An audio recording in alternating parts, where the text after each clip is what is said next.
Hello, my name is Beverly Kane Baker and I'm Principal Viola with the Virginia Symphony Orchestra. Today I'd like to talk to you briefly about the subtle differences in technique when playing the viola in comparison to the violin. But before I do that, let's talk about the obvious differences with the instruments. The largest size for the violin would be the full-size violin, which measures at about 14 inches. My viola measures at 16 5/8 inches. Most violas measure from as little as 15 inches to as big as 21 inches, which is pretty big, a good 4 or 5 inches bigger than my viola.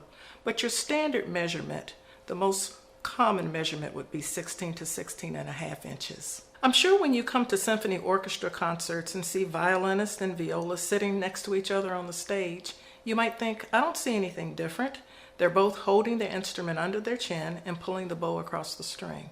But there are three things that you have to do a little bit differently on viola to get the sound warm and beautiful. Number one would be bow placement. On the violin, you're going to place your bow in between the bridge and the fingerboard about halfway.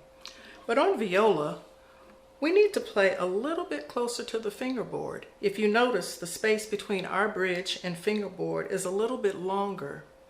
If I'm too close to the bridge, I'll get an edgy sound. Let me demonstrate. This is close to the bridge.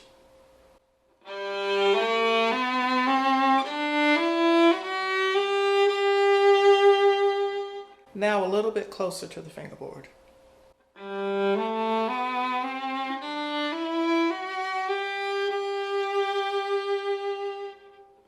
As you can hear, the edge is out of the sound when I was closer to the fingerboard.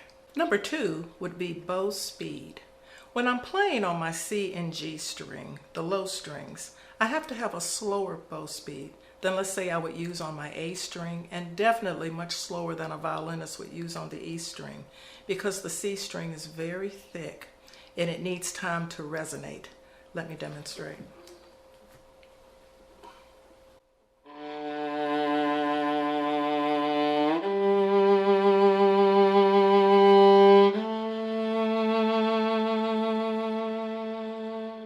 Number three would be vibrato.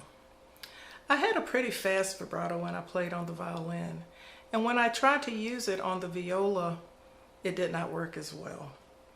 So my teacher told me that I needed to widen my vibrato a little bit. Notice I didn't say slower, but just widen it just a little bit. So remember these 3 points: bow placement, bow speed, and vibrato. If you address those issues, your transition to playing the viola will be made much easier. And now I'd like to play for you just the opening theme to a piece called Harold in Italy by the composer Hector Berlioz. I feel like this opening theme showcases the warm sound that all violas are striving to achieve.